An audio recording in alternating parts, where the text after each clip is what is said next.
And joining us now on the debate, Gord Miller, the Environmental Commissioner of Ontario, Joyce McLean, Director of Strategic Issues at Toronto Hydro, Tom Adams, Independent Energy Consultant, Paul Clipsham, Director of Policy and Business Intelligence for the Canadian Manufacturers and Exporters, and Donald Deweese, Professor of Economics at the University of Toronto.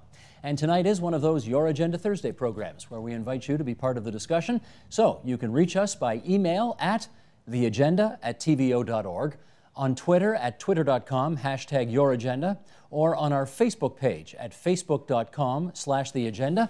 And as always, our fifth column blogger, Mike Miner, is hosting a live chat on our Inside Agenda blog. That's on our homepage, tvo.org/theagenda. So please jump in, join the discussion, and we'll get your comments and questions up on the screen throughout the program. And Mike, we'll hear from you a little later on in the evening. Hi, everybody. Welcome to the program tonight. Nice to see everybody again.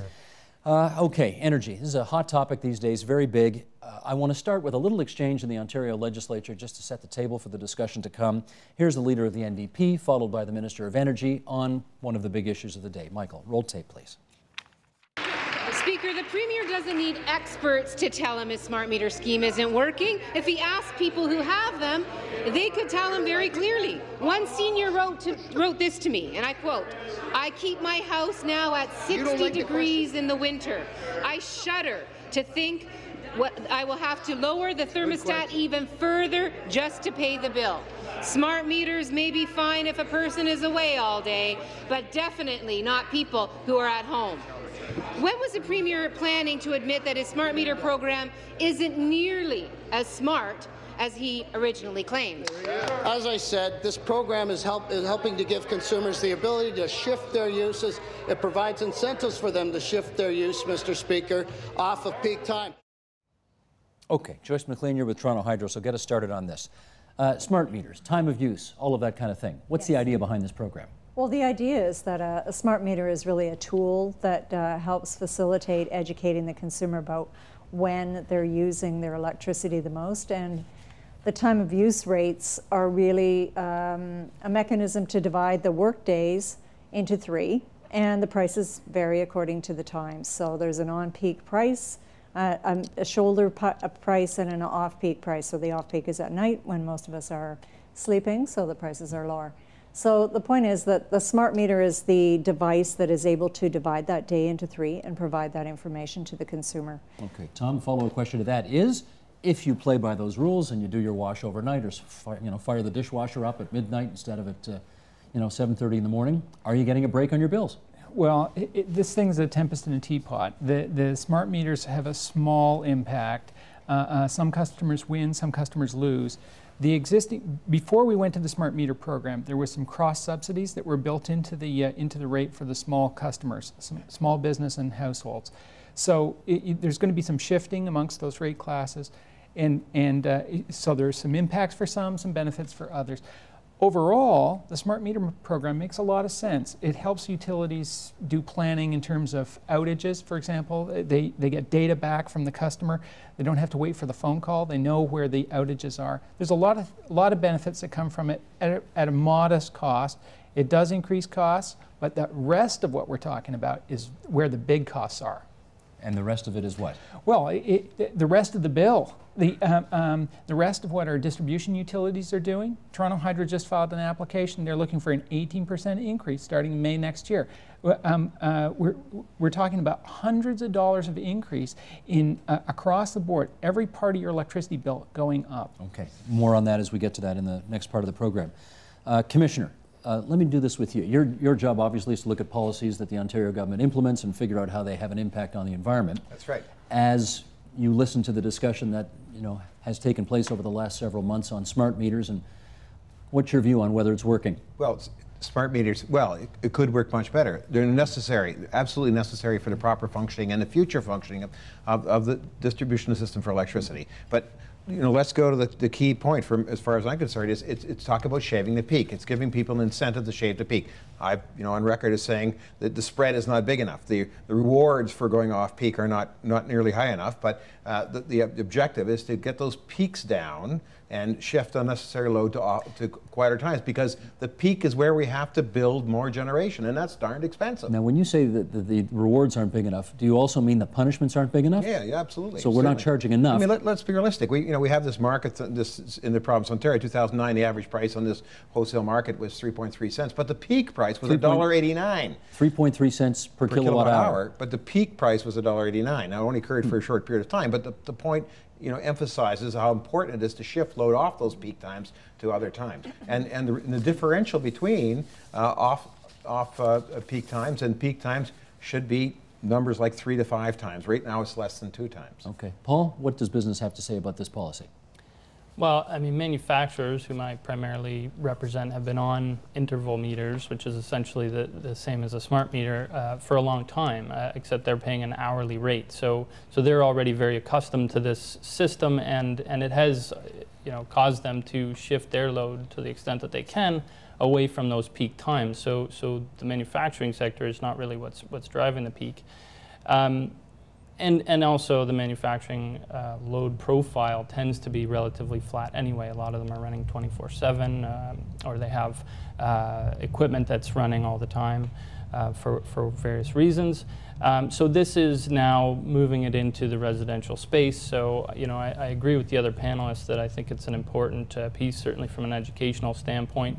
My bill pretty much doubled when my smart meter was installed. My household bill. Your household bill doubled when your smart meter was installed. Yeah, on a personal note. And I've heard that's has not been an uncommon occurrence. Now the timing was terrible because it was coming into the summer, so my air conditioner was coming on, and it was also I think the HST was added at the same time. So there were other factors. I'm going to ask about that in a second too. Don Deweese, have they got the balance right in terms of how much they punish people through higher prices when they want to use electricity during peak hours, or the break they give to people to use in off-peak hours? I agree with Gord. I think the differential should be larger than it is now. The point of time of use pricing with smart meters is that the cost of generation varies enormously from the peak and the off-peak, and the idea of time of use pricing is to transmit that information about the cost of generation to the consumer. And right now, we're not fully doing that. The off-peak price is not as low as the cost of generation in the middle of the night, and the peak price is not as high on average as the cost of generation during the peak time. So I agree. I think we need a larger difference, and people respond to substantial impacts. If the difference is very small, it's not worth bothering about. So what do you have to do? Do you have to triple or quadruple the price in peak time? I don't have a target, but I think triple would. I'd be happy to go that far. Commissioner, triple? Triple. Triple. Triple would work, absolutely. You've got to give people a reward. Remember, the first thing is... That's not a reward, that's a punishment. Well, you have a choice. For a lot of these loads, you can make your choices. You can use less energy in the peak time. Make choices. We mentioned air conditioning, and Paul's there. Lots of people have air conditioners. You don't have to have your air conditioner running during the day when you're at work if you have that choice. And there are options and opportunities that you can take advantage to use less electricity and certainly use less during the peak times. But remember, they're not all summer peaks. And where I live, it's a winter peak, and there are opportunities and choices you can make. Which there is as well. Where? Are you still North Bay? North Bay, you're still there. Okay. Joyce, what about it? Well, I think Toronto Hydro and other electric companies in Ontario have a lot of programs to help people, not just become aware of when they're using their electricity, but to actually shift and to reward them through conservation initiatives financially. Through various product offerings, and there are a whole bunch of different opportunities that are out there for people to actually move and to use less and to become much more conscious. I mean, as I mentioned, this is part of an education campaign to get people to think about their electricity. I understand, but if the rewards and the punishments aren't severe enough, your education campaigns are not going to be terribly effective. Well, I think the rewards are there, definitely, and there's still so much opportunity, through our buildings and our homes to actually reduce our use, make our equipment much more efficient, and to use electricity differently. Just become more conscious about it. when you leave a room, make sure you turn the lights off. You're not leaving, you know, your TV running, your radio running, those sorts of things. I mean, they're little things, but all of that stuff adds up. Let me ask Tom Adams about this, because Andrea Horvath has been leading a campaign to get the harmonized sales tax, which came in this past summer, taken off hydro prices. Is that a good idea? The NDP fighting against taxes. The NDP is advocating a tax cut on this front. That is correct. Yeah, you find that funny? Well, again, like the smart meters, it's really a distraction. It is very small beer, where the issues that are driving the electricity rates are just huge. StatsCan just came out with a report on contributors to CPI, the inflation index. Mm-hmm. Electricity in Ontario went up 26.9% over the last 2 years. Okay, so you know, there's little bits of things. You know, you can point to the smart meters, you can point to HST, but we are headed for by late 2011 or early 2012. Power prices, not taking into account volume changes, you know, like somebody using a lot more power, but just using the same amount of power as you did back in 2003 when McGuinty came to office, by late 2011, early 2012, it'll be double, okay? And the trajectory is from there on, okay? So we're picking up speed. And by 2013... but I want to make sure I understand. So that is a good reason to take the HST off? No connection there? I think HST is a big policy issue across the economy. It's one of those painful choices that we have to make as a society. I think the HST ought to stay. Let me ask the Professor of Economics. Good policy to take the HST off energy prices? Bad policy to take the HST off. The HST is a tax that is applied across the board. I can't think of any reason why electricity should get a special break as compared to all the other goods and services that we pay tax on. Particularly when we're very worried about the environmental costs of electricity generation. To make it cheaper, it's going to encourage more consumption. Well, let me get your view then on the policy issue that the Liberals just brought in, which was, I think, what was it, a $70 million subsidy for seniors, catching a little bit of a break on their hydro prices? Is that good policy? I think I would rather see high electricity prices that reflect the real cost, including the environmental cost and all the appropriate taxes. And then if there are people with low incomes who are suffering, provide them specific targeted assistance rather than giving the low income and high income people the same break on taxes. Commissioner, you got a view on that? Are you allowed to have a view on that? Not really, no. I mean, my emphasis is on the environment and on energy conservation. And I guess I'll have to agree with Don on that in terms of how I would see it play out. I mean, let's keep the pricing as pure as possible to give the disincentive for overuse or the incentive for conservation. And then let's feed the subsidies to the people who really need them. You want the HST taken off hydro? I'm agnostic on that. But I wanted to get back to something that Tom said, which was about the rate increase that Toronto Hydro filed. I think it's really important for people to understand that we need to rebuild our infrastructure in the City of Toronto. I don't think it's acceptable, and neither do our management at Toronto Hydro, that we have some pockets of the city that are experiencing 18 to 20 outages on a given year. So we need to spend money to rebuild the system, and that's why we're going in for what would seem like a pretty hefty rate increase. But it's time. We have not had that kind of rebuilding in the system for years and years and years. So you need the money. We need the money, Tom, and we need the system to work. You persuaded by that? There's some truth to it. There is some catch-up. We mined our assets for a while, and we drove them down. But our priorities are so messed up. A lot of the money is going into the green energy plan, where they're rather than reinforcing the system, duplicating the flow so that the very expensive solar panels can feed their power back into the grid. I mean, why is that a priority when we've got legitimate reliability concerns about the reliability of supply to the downtown core? So, but I want to make sure I understand. Are you saying that the rate increase they're asking for is illegitimate? Some of it's legit, but a lot of it is not. Paul. Yeah, I just wanted to add on the smart meters. There's a environmental dimension that doesn't get a lot of play either. That if you can the more that you can shift your load or demand away from the peak, the less need there is for fossil fuel, peaking plants, which tend to be natural gas. So that's a benefit.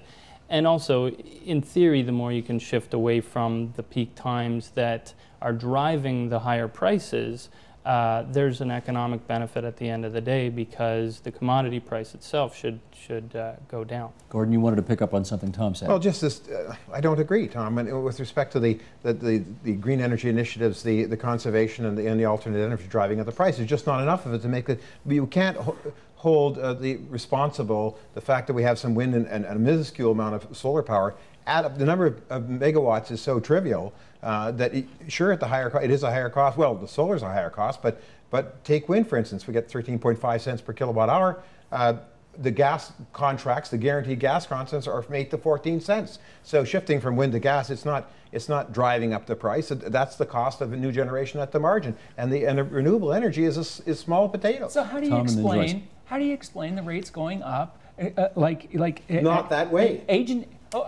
So something else is driving up the rate? You add up the dollars. The dollars don't add up. You take what? How much? We got 1,200 megawatts of wind on the grid, and you yourself and others are eager to point out that only 30% of it is effective at any one time. The number of megawatts times the dollars relative to what we're spending in a busy day, 25,000 megawatts of generation is just not there. We have 5,000 megawatts of wind coming to the system. We have 2,000 megawatts you're talking coming. Future tense. Not today. We have 1,200 on the grid. I'm talking about the bill we're going to be paying a couple years from now. But you were talking about the high bills we're paying and the increases now. The increases now cannot be explained by renewable energy costs because we simply don't have the renewable energy. Joyce, I would totally agree, because the Green Energy Act contracts have not kicked in yet. So we have not seen the price impacts directly related to renewables through the Green Energy Act. We're just getting the warm-up. But I want to just address something that Paul said about smart meters and time of use costs.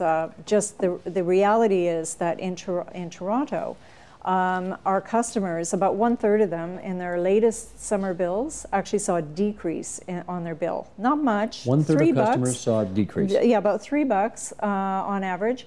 And those who saw an increase, their average amount was $1.40. Okay, so how did the people who got the decrease get the decrease? What did they do differently, or maybe they don't have air conditioning? Okay. I mean, don't forget that generally speaking, the highest bills in the system are after the summer air conditioning period. Okay, so, but I just want to emphasize that we're not having thousands of people calling our call center complaining.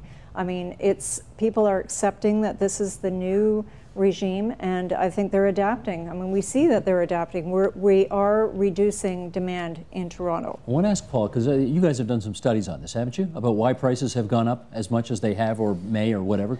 Yeah, what have you found out? Yeah, it's a go-forward study, so it's looking out the next 5 years. So we've already had the increase that Tom referred to, and we filed a report at the OEB, Ontario Energy Board, on the Hydro One transmission case that basically says that over the next 5 years we're going to see between 50 to 60% increase in non-residential rates. We also looked at the residential side. Attributed to what?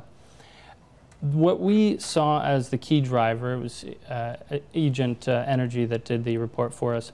The more than half of it was driven by the Green Energy Act related costs. Going forward. So this is the very high subsidy. That's over the next 5 years. So over the next 5 years, 50 to 60% increase, 8 to 10.3% compounded annually. Okay, this is, Gord, well beyond the rate of inflation. So right, but that's based on, I saw the material, it was 10,000 megawatts of renewables. We're nowhere near 10,000 megawatts. In the next 5 years, we won't be near 10,000 megawatts of renewables. We don't need that much power. It's not happening. We got 1,200 megawatts on the grid of wind alone. We got forecast approved 2,700. We can't put it on because of the grid limitations. That's going forward. Those kind of numbers won't be achieved. We don't need that kind of energy. Let me hear from the economist on this. Do the prices look like they're going to go up that high according to the way you've looked at it? I haven't looked at the numbers to see what the exact magnitude would be, but I share Tom's worry that much of the energy that we're buying under the feed-in tariff is terribly expensive. It's way above the price that we pay today for electricity from our other generation sources. Didn't we have to do that to encourage people to get into this game? The question is, why do we want to encourage people to get into the game of producing something that's completely uneconomic? Because it's greener. That's the theory. Nobody wants to buy 50 cent per kilowatt hour electricity. You can't sell it anywhere. I don't know anybody in Toronto who would buy it for themselves. Joyce, come on in. Well, I think if we had been paying, I just want to pick up on something you said, Don, earlier, because if we had been paying the true cost of electricity up to now, our prices probably would be much higher because we're not paying for the environmental externalities for the existing fleet of generators that we have on the system right now. Sure. So bringing in wind and solar, which are, yes, they are capital intensive technologies, but there's no fuel costs going forward. So you're not going to see that variability that we have seen in the past, and you know what you're getting. It's completely transparent. The price is transparent from the time that contract is signed until 20 years later. Let me ask Tom about this. If you wanted to build a coal-fired generating station, which everybody agrees is the stinkiest, worst, dirtiest, most polluting way. You can clean them up. Okay, but how much kilowatt per hour? How much is energy? Yeah, like you want to build a brand new one with all the bells and whistles, all the environmental cleanup technology, the state of the art, like they built in Alberta recently, right? And you build it. We don't have Alberta coal prices here, so you build it with local coal prices here. You're talking about 6 to 8 cents a kilowatt hour. With carbon sequestration? That's all the conventional pollutants. So there's no smog, right? There's no smog from a coal-fired generating station. Just like from Keep Hills 3, Genesee that they built in Alberta right now. There's no smog from those plants. Can we do that here? Well, we have. We've got them already. We've got a couple coal plants that have really very good, not state-of-the-art, a little notch below state-of-the-art, but we have smog-free coal plants in Ontario today running. Okay. The question then becomes, that's 6 to 8 cents per kilowatt hour. Yeah. We know the McGuinty government is giving people 80 cents a kilowatt hour. Right, to create solar. For micro-fit solar, for less than 10 kilowatts. Okay. The average price for solar is 50 cents. It's a bunch of farmers that are getting that sort of thing. So the question is it more economical to build more coal-fired stations rather than go this other route? I don't buy that, except that price of 5 to 6 cents per kilowatt hour for coal, even for 6 to 8, whatever. I mean, and of course, we're in a regime where we're looking at a price of carbon, which is going to drive in carbon sequestration is hugely expensive and requires very much more energy. So we're not going coal, and those kind of prices aren't realistic. We're going gas, and gas we're paying 8 to 14 cents for gas, which is 14 cents what we're paying for wind. Donald, you want to help us on this one? What's missing from the discussion is how much are we prepared to pay per ton of CO2 to reduce our CO2 emissions. Yeah. We need to look at a variety of options for reducing CO2 and choose the ones that cost least. If we're going to spend $1 million, let's buy as much CO2 reduction as possible. When you pay 50 cents for green energy instead of, let's say, 6 to 8 cents, you're paying about $400 a ton for CO2 reduction. Nobody anywhere is talking about policies that would spend $400 a ton to reduce CO2. The carbon tax in BC is $15 a ton. The federal policies, ineffective as they are, talk about a $15 a ton escape valve. So the policy discussions are $15, $25, maybe $50. CCS may cost more, but politically that's as far as we're prepared to go. And this Green Energy Act is spending hundreds.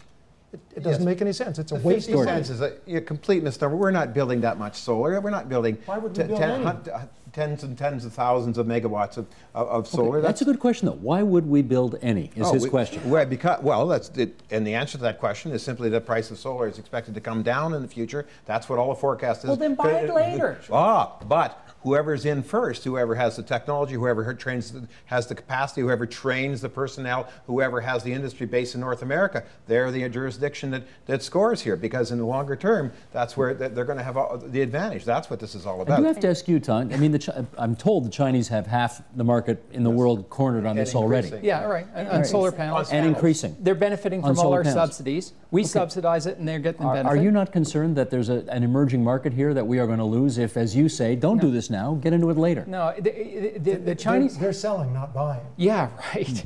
And I mean, the Chinese are taking advantage of the stupidity of these lush jurisdictions in the developed world that think that they can afford these exotic policies where cost is no object. You know, well, why are they installing themselves? If it's just an exploitation of us, why are they installing themselves? They're putting in smarter ones than we're putting in. But they're putting them in.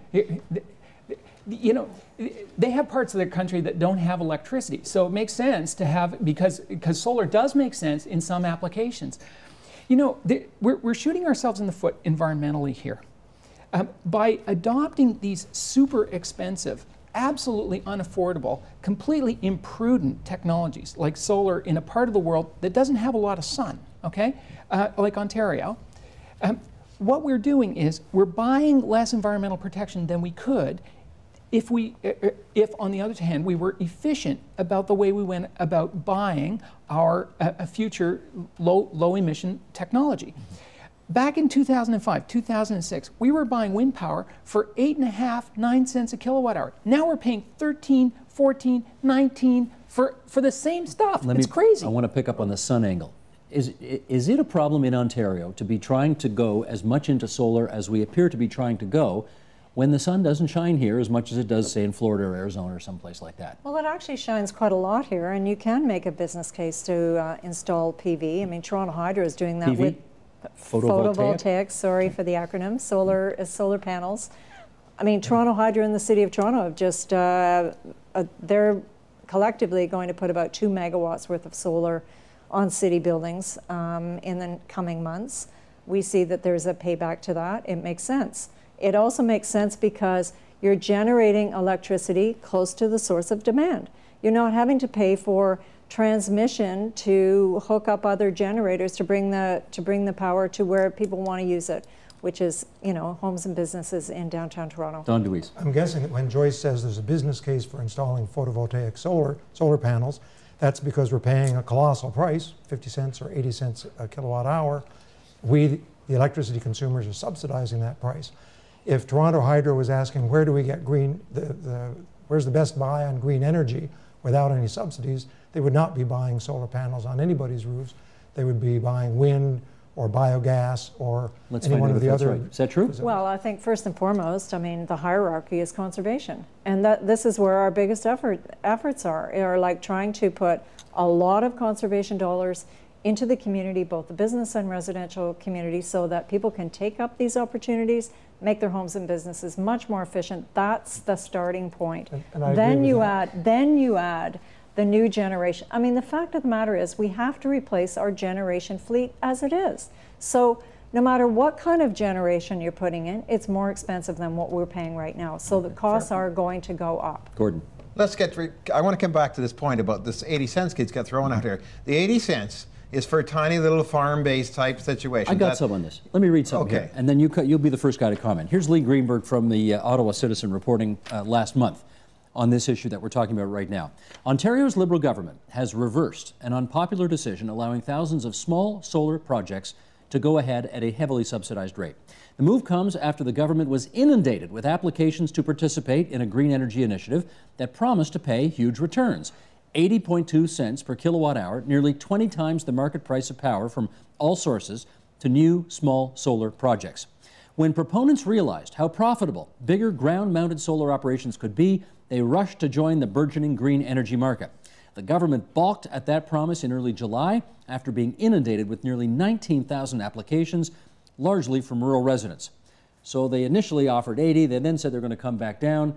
People raised a stink. The Liberals saw we're going to lose 12 rural seats here, so they went back up to 80 cents. And you wanted to say what about all that? What I want to say about, you've raised a new issue, and that says, I've read that article, and it says 20 times, 80 cents is 20 times, which implies, or it says that the regular price of power is 4 cents. It's not. That's one of the lies that's perpetrated in the media by misleading, disinformation, and I'm not blaming the authors, just taking pick at the figure. It's not 4 cents. That's the market price is like 3 or 4 cents, but there is a GAM, a global adjustment mechanism, or a provincial benefit added on top of that, which represents the subsidy, the contract subsidy for these other plants who are not just gas and hydro and the nuclear. They all get a guaranteed price, which is much higher than that. So it's nonsense to say that the price of electricity is 4 cents. It's not. Okay, but so it's not 20 times higher, but it's higher. It's way higher. Sure, it's higher, and it applies to tiny little operations, 10 kilowatts. That's These like microfits, right? It's micro. It's enough for like 3 or 4 homes. It's a tiny little adjustment. We're trying to. The government's objective, I assume, is to start selling the technology, distributing it around, and you have to pay for that kind of figure for those kind of. But it amounts to nothing in a society where we're routinely on a summer day generating 27,000 megawatts of power. I want to get Don DeWeese's view on that. Is this worth doing? You've heard Gordon say it's only a small number of megawatts that'll be created. Saying we're doing something wildly expensive and unreasonable, but we're not doing very much of it, seems to me not as good as saying we're not going to do any of it. I see zero benefit. There's no value in being in this?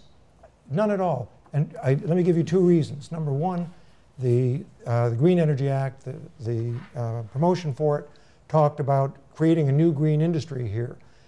But the photovoltaic industry in Ontario is not going to be a source of big money, partly because nobody else wants to buy 50-cent stuff that generates electricity at 50 cents a kilowatt hour or 80 cents a kilowatt hour. It's too expensive. And just as the Green Energy Act requires a certain amount of domestic content made in Ontario, every other jurisdiction is requiring a certain amount of domestic content made in Ohio, Michigan, wherever. So there's no foreign market for this stuff. We are not going to take over the world market in this stuff because they won't let us. Joyce, despite your best efforts, you have not yet convinced Don as to the wisdom of this policy. So what is the wisdom of this policy? Well, I think the wisdom of this policy is that the average person can actually get engaged. Part of the reason behind the Green Energy Act was that it would engage consumers around electricity, which they're not normally engaged in, except when the lights don't go on and then they have a meltdown. Okay, and people are really upset. Part of what the driver was here was so that people could actually make their own investments, just like people did with the wind turbine down at Exhibition Place. People put their own money on the table to own that piece of equipment with Toronto Hydro. And what does it cost now? What does it cost? Yeah, what the energy that it's producing, it costs how much? Well, we have a contract with the Ontario Power Authority. So we are getting the fit price for that particular. Which is what, 16 cents 13 or cents. 13 cents? Yeah, Okay. 13 Paul, haven't heard cents. from you. Go ahead. Yeah, just it was unfortunately today I came in on the lakeshore and the turbine wasn't turning. So there is that element that we've kind of touched on, that you have to build in kind of redundancy with solar and wind. But I think there's a couple aspects of the Green Energy and Green Economy Act, which was the full title that we view. One is the economic side, and I think it came around at a time when manufacturers in the auto sector were looking for opportunities, and there were many that saw this as a real opportunity. So CME as an organization, we've been trying to help companies to actually tap into those opportunities and make that transition. And also for those other manufacturers that are going to end up paying for it through higher rates and embedded costs, to actually help them to become generators to the extent possible. Right? Okay, stand by everybody for 1 second, because while we're having our discussion here in the studio, they're having one online as well. And people who can go to our website, tvo.org/theagenda, can weigh in with their views. We've been putting some of your comments up on the screen throughout the program tonight. Mike Miner is at an undisclosed location deep in the bowels of this building. Mike, what are people saying online? Hi, Steve. We have a lot of people online who have switched over to the smart meters, and a lot of people in this system feel that their specific case is being penalized. People from the north think that they're getting a raw deal. People who work at home, people on pensions. We've had examples of each of this. We have a very specific one. A reader named Isa has said that she's done everything that they can to reduce our energy consumption, changed all the light bulbs. We have a very efficient geothermal system for heating, air conditioning, and hot water, and we get penalized for that. It's unfair. Their systems are very efficient, but you can't be turned off and they can't be turned down. And comments like Joan saying she's taken to washing in the evening, but she finds it very hard to dry by the light of the moon. And it goes on like this. And one of our people online, Rebecca, suggests that a lot of goodwill could be built if they would just give a certain base of reasonably priced hydro minutes during the peak hours, just to smooth it out a little bit, because she feels that just about anybody is going to have to need to use some electricity at that point, and this could kind of get it over the, say, public relations bump. Gotcha. Okay, Mike, you keep monitoring the chat. Once again, tvo.org/theagenda. People can dial up and weigh in on this issue that we're discussing tonight. Joyce, to you first on this. you know, the people who weighed in there do raise a good point. If you work out of your house all day long, you can't exactly, you know, not use electricity during the course of the day. You're stuck. You've got to. If you're a senior who's kind of housebound, and you know, you haven't got any choice. You got to run all the power all the time. You can't just turn everything off. What do we do about those situations? Well, don't forget that the time of use rates don't apply on the weekends. So for most working people, that means that's when they're doing their laundry and those kinds of things on the weekends. So we are suggesting to people that they do need to look at how they actually use electricity and consider. We have a lot of information on our website, and we've provided a lot of materials as bill inserts to people to help them get their heads around about how they could use electricity differently. I mean, maybe there's an opportunity for those people who are working at home not to have the lights on at all. I mean, if they can position themselves in daylight, maybe they don't need to. I mean, maybe that's a simplistic answer. But at the same time, I think we're actually trying to engage people into actually looking at their own behavior and changing it. Okay. Pay. Sorry, say again? Or pay. Or pay more, right. That's always the option. Let's, Donald, let me try this with you, and then we're going to go around the table and get everybody in on this. Part of the idea the McGuinty government told us behind going so hard onto this Green Energy Act and offering the kind of public subsidies we are was to create a business here, was to create a new industry, was to be huge players in what they believe to be a burgeoning green energy market here in the province of Ontario. Is this in fact happening? Are there new and more jobs being created, green jobs, as a result of this policy? I think the answer is mixed. Are some green jobs being created? Yes.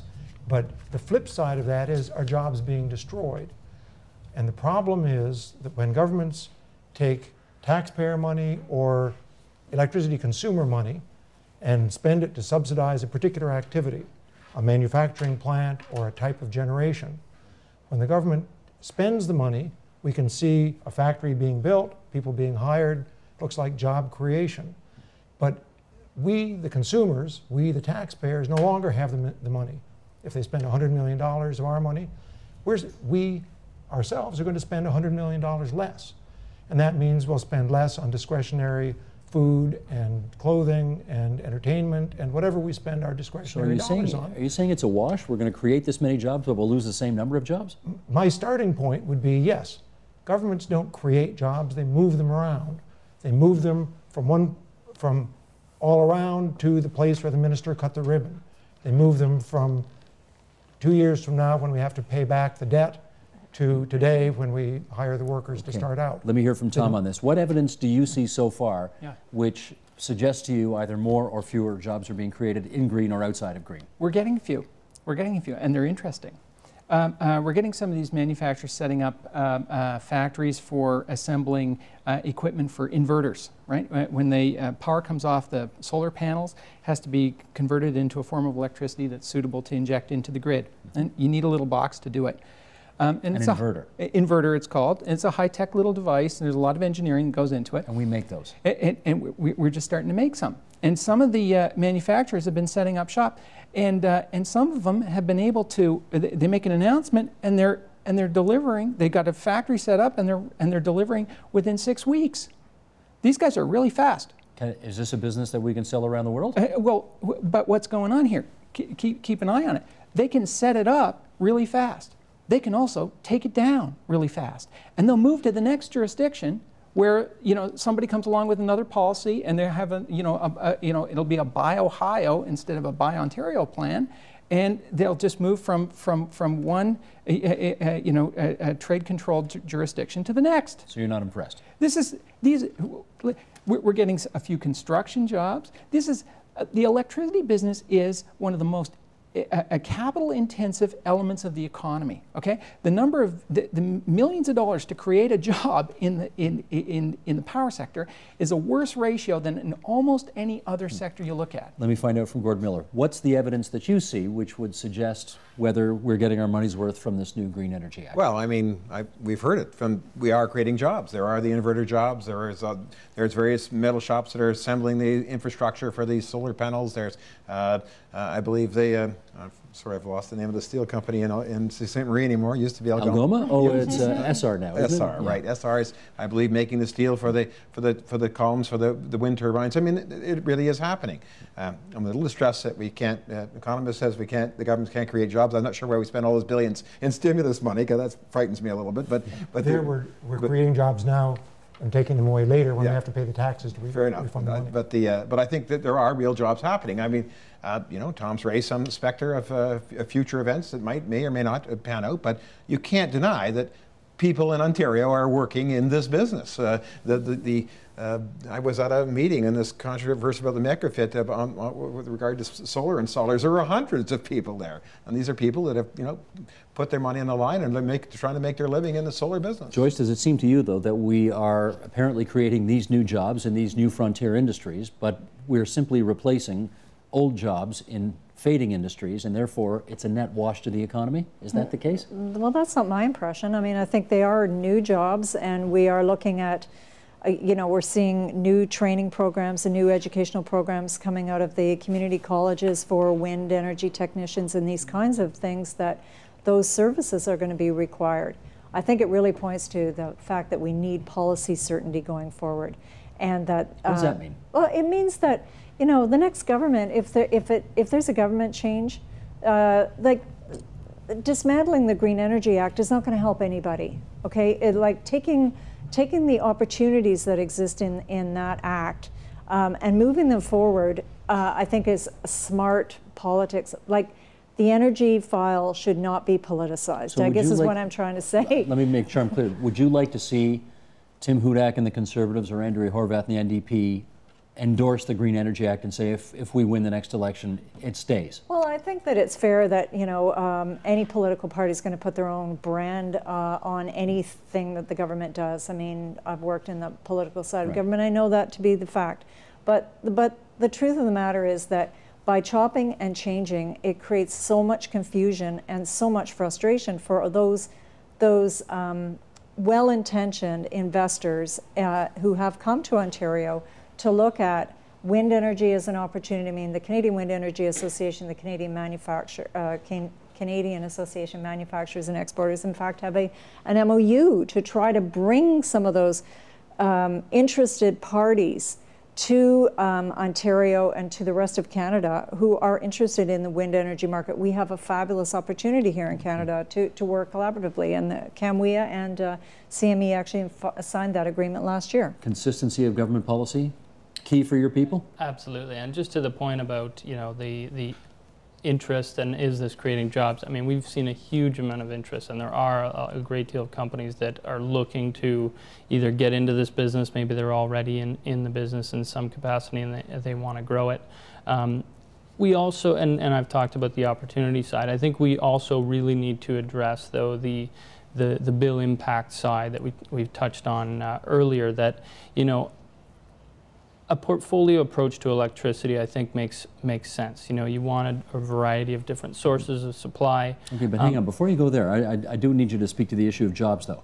Yeah. Tom says, yes, we're getting these jobs, but they're here today, they're going to be gone tomorrow, and you know, and it's a net wash as far as he can tell so far. Well, that's sort of where I'm coming to, in that if we don't address and manage the rate increases that we're talking about, then it's not going to be net growth. It's going to be a net loss, because you're creating 50,000 jobs over here, but you've got in the manufacturing sector another 800,000 jobs that are directly dependent on competitive pricing. So you've got to manage the transition to a point where you're actually getting a benefit in terms of lower prices from these renewables. Let me get Don DeWeese on this. The Premier is really staking, in some respects, the future of his government on this. I mean, he has said, in no uncertain terms, we want to be a new frontier province.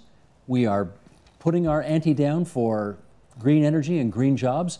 We're going to create 50,000 of them, and we are going to be better positioned than any other jurisdiction in North America to take advantage of the future. You're not buying? I'm not impressed by it. I believe that he means what he says. It's a bold vision, and but you don't buy it? He's spending our money. Yes, small amounts of power, but large amounts of dollars per unit of power at a terrific rate in order to do that. And I think Paul's members will say higher taxes, higher electricity prices kill jobs. And the Green Energy Act inevitably raises electricity prices because every $10 million that's spent on new green power is $10 million that the consumers don't have because the non-green power would have been so much cheaper. Does it not also encourage conservation, which is the cheapest energy you can buy on the market today, conserving? It does, but I'd rather not waste the money. I'd rather have a carbon tax that raises the price of electricity and then give all the money back to the people of Ontario. The government doesn't keep a penny. Not a penny goes to anyone else. We just move it around. Let me ask Gord Miller about this. We've got 5 minutes left here? Okay. The Japanese government's upset with us right now. The Japanese government has got a complaint with the World Trade Organization saying that the, what was it, $8 billion program that the government of Ontario signed with Samsung is illegal because that, in effect, is an illegal subsidy, and they want it rolled back. You're smiling, but do you think they may have a case? Well, I'm smiling because clearly it's a big issue. Clearly that we've caught international attention. I mean, we must be doing something that the Japanese considers a threat, and that is seizing the initiative on the day. I mean, if it was a trivial effort and if it didn't have any major consequences other than to drive our industry into bankruptcy, I think the Japanese would be wringing their hands with glee as they see as our industrial sector fall apart. But clearly they're afraid of something, aren't they? So that's evidence, you say, of good policy. If they're fighting it, it must be good. It's evidence that the Japanese want the business tables levied, so we must be doing something right. Protectionism is an ugly policy. And you know, who's being protectionist? Ontario is by these Buy Ontario policies, and you know, and our premier is getting up and complaining about the Buy America provisions in the U.S. stimulus bills. Yeah, I mean, like the confusion here of, you know, which hat is he really wearing is hard to follow. But you know, going hang on, how is it protectionist to give a subsidy to a Korean company to spend a lot of money over here? Yeah, well, that's another question. You know, the Korean company, the Korean company doesn't show up on the lobbyist registry. None of the members of the protectionist. You said it was protectionist. This deal. How is it protectionist? Well, there's Buy Ontario provisions that are built into the Green Energy Act. So the Koreans are going to set up factories here in Ontario to benefit from our subsidies. So that's good, isn't it? That's crazy. You got companies from other countries who want to spend a lot of money here. How is that bad? Well, I don't think this is durable. Okay, Joyce was making the point we got to get the politics out of the energy business, and I totally agree with the point. But the Green Energy Act is all about politics. This is we've cranked up the criteria for investment here, so it's all driven out of the Cabinet Office. You got a view on this WTO situation? Yes, I agree with the critics. We've got a problem. Ontario does lots of trade. We benefit from an open trade system. We have a free trade agreement with the United States, and for us to be in a position where we're being accused of trade violations, particularly with the Samsung deal, puts us in an awkward position. Well, we've just been accused. They haven't won. They haven't won. They're making a case. I'm saying there's a problem there. I'm not prepared to applaud. I'm worried about that because I think it's not a good thing for us to be establishing policies that we don't want anybody else to establish. Got about a minute to go. Joyce. Okay, well, the province of Quebec did the same thing about 10 years ago in order to lure wind energy into Quebec. And as a result, they now have a large blade factory. They also have a wind energy research institute, which is world-class. They have a lot of stuff that probably would not have happened had they not had some degree of domestic content requirements. Okay, save a few seconds for this guy over here. Go ahead, Paul, you get the last word. That's a really tricky one because, you know, CME has spent a huge amount of time down in Washington fighting the Buy American provisions, which were protectionist. And this is, you know, a response to that where, you know, exactly what we've been saying, if you do it over here, it's going to start to proliferate, right? And you're going to get this type of retaliation, which is bad for everyone. So that's the negative side. You know, but it is tricky for us. I mean, we're Canadian manufacturers and exporters. We're trying to promote manufacturing here. So, you know, what I think is acceptable around the world is make it a criteria, one of many, But a requirement is something different where you do run into these legal challenges. And as we've proved tonight, there's nothing controversial or political about energy policy in this province. Clearly not. Thanks, everybody, for coming in tonight. Great to have you over here. Gord Miller, the Environmental Commissioner for Ontario. Joyce McLean from Toronto Hydro. On the other side of the table, Tom Adams Energy. Paul Clipsham from the Canadian Manufacturers and Exporters on the bookends. Don DeWeese from the University of Toronto in the middle. Thanks so much, everybody.